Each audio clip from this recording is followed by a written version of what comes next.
बताए के मरले बाई ऐसे मुअली के मार कौन उन्नतिया हते यार बोल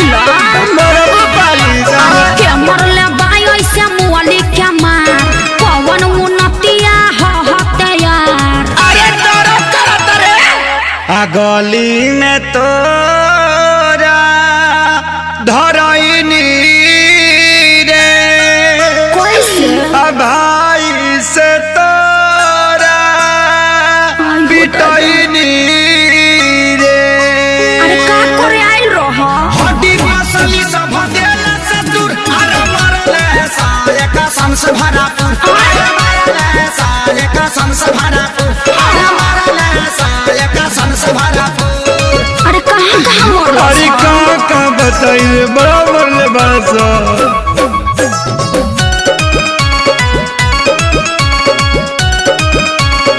मुँह खोला होट बलेटवा खिया दी अब नया राजा हरदी पिया दी। 45 मरद नहीं झरला पनू न गारा बात मीठा मीठा जानी कारा।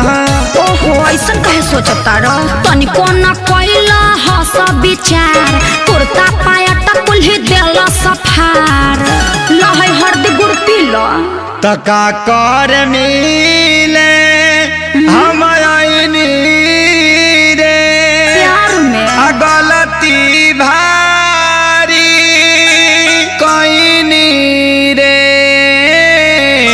चुप रहो सब ठीक हो जाई।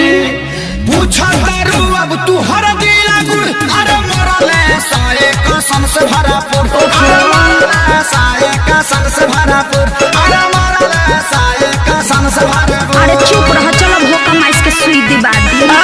वो कौन सुई है? दुख हरनी सुई। अच्छा